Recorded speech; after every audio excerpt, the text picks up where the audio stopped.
Now it's time to teach you the process of separating the worthwhile ones from the duds. I'm going to teach you the same way I used to do it and teach at my old hedge fund. Something I explain at length again in Getting Back to Even, your personal economic recovery plan. Dealing with IPOs can be difficult and dangerous because the prospect of instant gains is so enticing.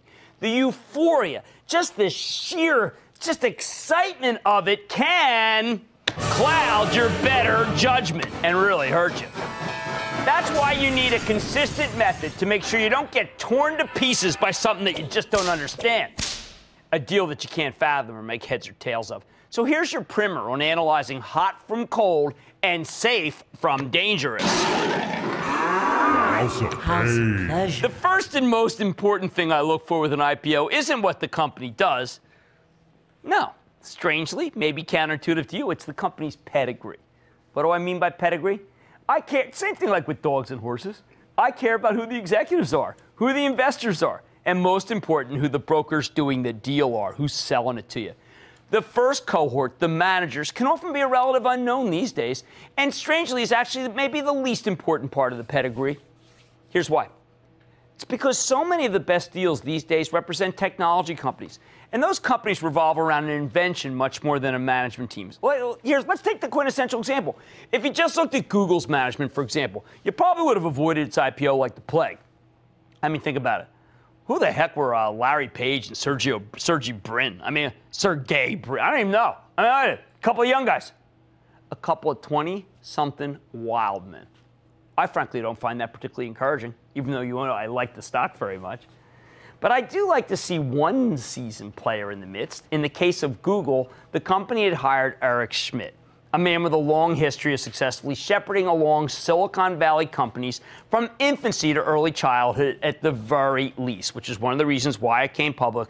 I was very vocal on this network telling you to buy. My second check, who are the investors? So this is more of a negative check, a disqualifier, if you will, more than a positive one.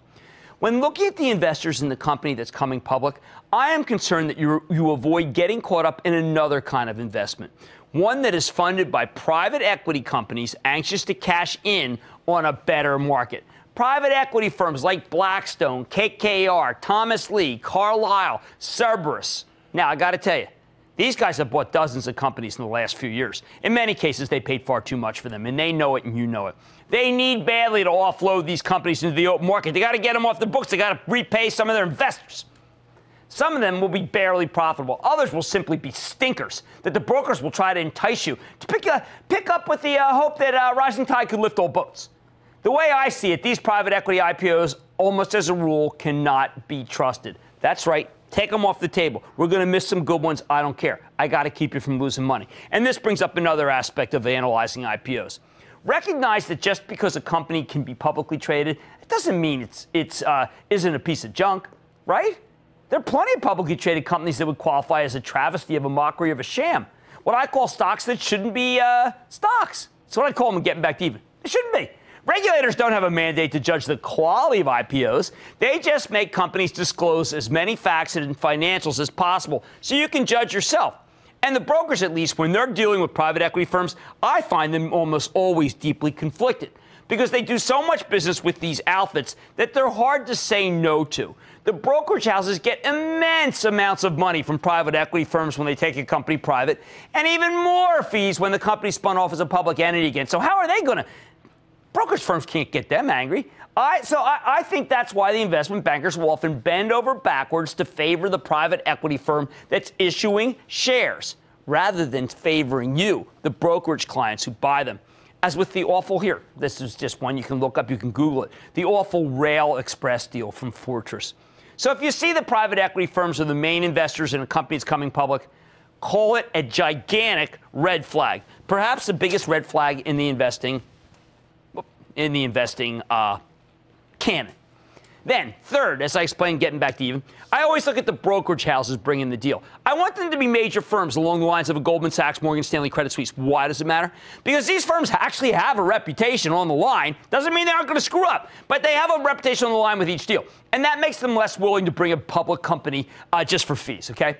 They're not going to just bring anything public. They could come back to haunt them. Once you've cleared the private equity hurdle, you can often take the brokerage name that's underwriting the deal as a fairly good seal of approval by for the enterprise. And remember, private equity on a deal, no. Okay, you don't do it. But one that is not private equity that's brought by one of these great firms, well, let me tell you why I want you to do it. Let me tell you a story. In the 1980s, as a broker at Goldman Sachs, I had personally helped work with the finances of the people behind a young company started by some brilliant people out of MIT. It was called Thinking Machines. This company's claim to fame was it had the fastest computer in the land, one capable of calculating more data faster than any other computer in the world. I had done so much work with the principals that when they decided to bring the company public, I was able to convince them to use Goldman Sachs as their deal manager. Whoa, big fees coming, right? There was only one problem. I couldn't convince Goldman Sachs to put the name on the deal. Despite the immense fees that an IPO brings into a firm, they turned down the money. The analysts at the time who would have followed the company for Goldman Sachs pored over the financials, looked at the product, and made a judgment that the company, while having short-term momentum, would not have any lasting staying power. I was aghast. I stood to make a big six-figure ticket from this one piece of merchandise for bringing that deal into Goldman Sachs, 6 figures. This analyst wouldn't budge. He reminded me that this was Goldman Sachs, not some schlock firm that would put its name on any company just because it was hot.